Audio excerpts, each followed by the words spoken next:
Hello दोस्तों, कैसे हैं आप सब लोग। आशा करता हूं कि आप सब लोगों की इन्वेस्टिंग जर्नी काफ़ी अच्छी चल रही होगी। और जैसे कि आप देख सकते हैं कि आज के ट्रेडिंग सेशन में आज का जो दिन रहा काफ़ी अच्छा रहा। सेंसेक्स और निफ्टी दोनों में थोड़ी थोड़ी बढ़त देखने को मिली है।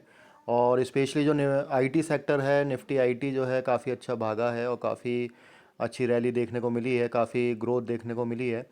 और कल नैस्डैक ने भी काफ़ी अच्छी ग्रोथ दिखाई थी और जब वो बंद हुआ था तब भी वो रैली दिखाते हुए ही बंद हुआ था। इट शोज़ के अब आईटी सेक्टर अपना जोर पकड़ने लगा है। और जिस हिसाब से एट्रिशन रेशो बढ़ा था और काफ़ी एम्प्लॉयज़ों को निकाला था आईटी सेक्टर में, इसकी वजह से उनके एक्सपेंसेस डेफिनेटली कम हुए होंगे और इसकी वजह से डायरेक्ट उनका जो प्रॉफिट है और जो ऑपरेटिंग प्रॉफिट मार्जिन्स हैं वो काफ़ी इम्प्रूव हुए हैं। तो मुझे लगता है कि आने वाले क्वार्टर्स में आईटी सेक्टर बहुत अच्छा रोल प्ले करेगा। तो जो भी व्यूअर्स आईटी सेक्टर में अभी इन्वेस्ट नहीं किए हुए हैं और करना चाहते हैं तो आप देख सकते हैं काफ़ी अच्छी कंपनीज़ हैं। जैसे एल टी आई एम है, इन्फोसिस है, टी सी एस है, विप्रो है। ये काफ़ी अपने डिस्काउंटेड लेवल पर हैं और काफ़ी फेयर वैल्यू पे भी ट्रेड कर रही हैं। तो आईटी दोस्तों कभी भी ख़त्म नहीं होगा, क्योंकि जैसे जैसे मशीन लर्निंग, आर्टिफिशियल इंटेलिजेंस और चैटबॉट, जीपीटी और इन सब पे टेक्नोलॉजी आ रही है, तो बट ऑब्वियस है कि आईटी सेक्टर का दबदबा हमेशा बनाए रहेगा। तो चलिए, अभी तो मार्केट की बात हो गई। तो आज के इस वीडियो में दोस्तों मैं एक और नई कंपनी लेके आया हूँ आप लोगों के सामने, जिसका नाम है सुज़लोन एनर्जी। और मेरे ख्याल से रिटेल इन्वेस्टर्स की सबसे फेवरेट कंपनी है ये एक। और आपको इसमें दिख भी रहा होगा कि अभी हम इसके जो Q3 के नंबर्स हैं वो रिलीज़ हो चुके हैं, तो उसको हम डिस्कस करेंगे और देखते हैं कि क्या है कंपनी की परफॉर्मेंस और क्या है कंपनी का आउटलुक। इस पे मैं बिल्कुल अपना ऑनेस्ट ओपिनियन दूंगा। और डिस्क्लेमर के तौर पे बता दूं दोस्तों कि मैं इस कंपनी की कोई रिकमेंडेशन नहीं कर रहा हूं। और जहां तक मेरा ओपिनियन है, मैं इस कंपनी से बहुत ही दूरी बना के रखता हूं, ऐसी कंपनियों से। ये बहुत ही हाईली वॉलेटाइल कंपनीज़ हैं दोस्तों, और इनका मैं आपको जो क्वार्टरली रिजल्ट्स हैं और प्रॉफिट एंड लॉस हैं वो देखेंगे उसके अंदर हम। और शॉर्ट टर्म के प्रोस्पेक्ट में अगर आप देखें तो ये ठीक है, आपको थोड़ा बहुत फ़ायदा दे सकती है, लेकिन दोस्तों ये जो लॉन्ग टर्म का प्रोस्पेक्टिव है उसमें ये बिल्कुल ख़त्म कंपनी है। और मेरे को नहीं लगता कि इसके अंदर कोई अभी हाल फिलहाल कोई ग्रोथ के आसार हैं। तो अगर आप लोगों ने ले रखा है तो मेरा तो यही सजेशन है आप लोगों को, आप तुरंत अपना प्रॉफिट बुक करके एग्ज़िट कर जाएं इससे। और अगर आपने मान लीजिए ऊपरी लेवल पे ले रखा है तो भी आप इसमें एग्ज़िट कर जाएं दोस्तों, क्योंकि उससे अच्छा है कि जो भी अभी आपका इन्वेस्टिंग कैपिटल बचा है उसको आप किसी अच्छी हाई ग्रोइंग कंपनी में लगाएं तो ज़्यादा बेटर है। तो ये हाँ, ट्रेडिंग पॉइंट ऑफ व्यू के से ये कंपनी ठीक है, क्योंकि ट्रेडिंग में प्राइसिंग ही देखी जाती है। तो चलिए इसको हम डिस्कस कर लेते हैं। इसका मार्केट कैप आप देख सकते हैं 10,000 का है। और इसका जो करंट प्राइस है वो 8.9 का है। और इसका हाई 12.2 और 5.42 का ऑल टाइम लो है। हालांकि इसने अपना रिड्यूस किया है डैब, लेकिन डैब इसका इतना ज़्यादा है कि आप देख के हैरान रह जाएंगे। अपने पीएस के अंदर ये सबसे लास्ट कंपनी है। तो चलिए इसके जो क्वार्टरली रिजल्ट्स हैं वो देख लेते हैं। सेल्स जो है ठीक है, 1438 थी और अभी 1458 है, तो क्यू ऑन क्यू में तो ये बड़ी है। और वाई ऑन वाई बेसिस में थोड़ी सी सेल्स कम हुई है। और मार्च के जो क्वार्टर आया था उसमें काफ़ी अच्छी सेल्स हुई थी इसमें। ऑपरेटिंग प्रॉफिट की अगर हम बात करें तो क्यू ऑन क्यू बेसिस पे तो बड़ा है, और वाई ऑन वाई बेसिस में थोड़ा सा घटा है।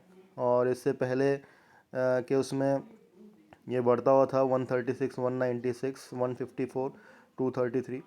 और अगर हम इसके नेट प्रॉफिट की बात करें तो आप देख सकते हैं कि जो नेट प्रॉफिट है वो अभी 78 का है, और इससे पहले क्वार्टर में 56 का था।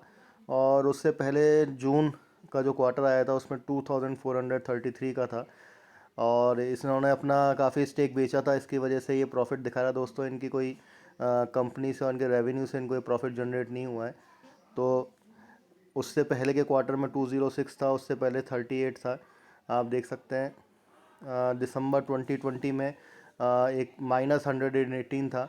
और उससे पहले मार्च में -54 था, फिर 4 हुआ, फिर -12, फिर 38, फिर -206, फिर ये 2433, और फिर 56, और अब आया है 78।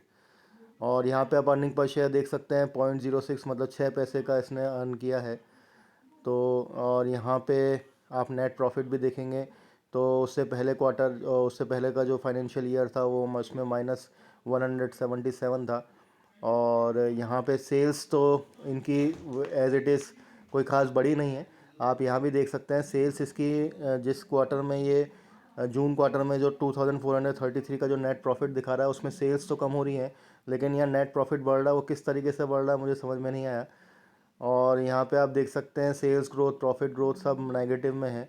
और अगर मैं आप इसके बैलेंस शीट की देखूँ तो आप देख सकते हैं बोरोइंग्स इसके पास 3201 करोड़ की हैं और उसके अगेंस्ट में रिजर्व जो है वो -2328 करोड़ के हैं। तो दोस्तों अभी भी अगर मान लीजिए कंपनी डूब जाती है और ज़ीरो हो जाती है तो आपको और इसमें पैसा देना पड़ेगा इससे निकलने के लिए। तो कंपनी बहुत ही पुअर परफॉर्मेंस में है। और यहाँ पे जो सबसे दिलचस्प बात है वो देखने वाली है कि दिसंबर 21 में 16.04 था प्रमोटर्स की होल्डिंग और प्रमोटर्स ही इससे निकल निकल के भाग रहे हैं। आप देख सकते हैं दिसंबर 22 में 14.50 रह गई है। एफ ने यहाँ पे अपने स्टेक्स बढ़ाए हैं। अब एफ का पता नहीं हो क्यों स्टेक्स बढ़ाते हैं इसमें, क्योंकि वो अपने हिसाब से चलते हैं। डी आप देख सकते हैं 14.62 थे, उससे घट के ये 5.82 रह गए हैं।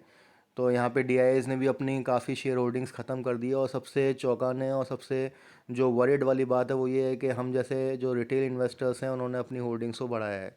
तो दोस्तों मैं बार बार अपने वीडियो में आप लोगों को यही बताता हूँ कि कभी भी आप प्राइस को देख के कंपनी को जज मत कीजिए।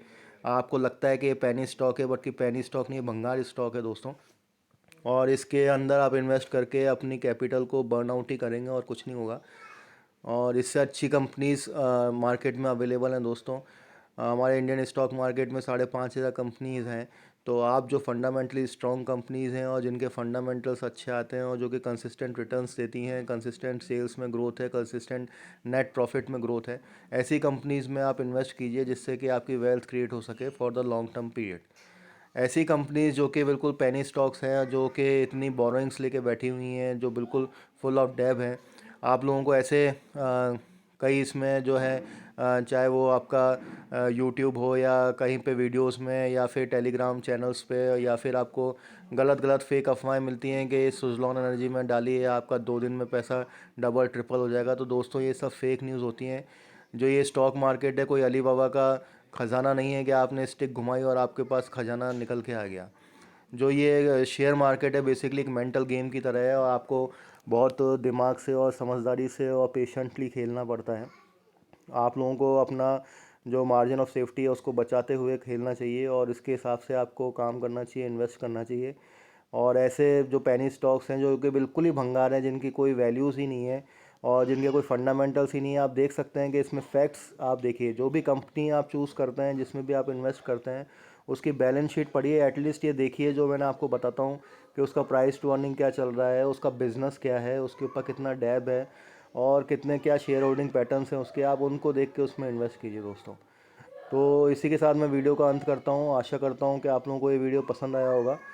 और इसी के साथ अगर आप लोगों को पसंद आया दोस्तों तो मेरे चैनल को शेयर करें, सब्सक्राइब करें और till then keep on investing.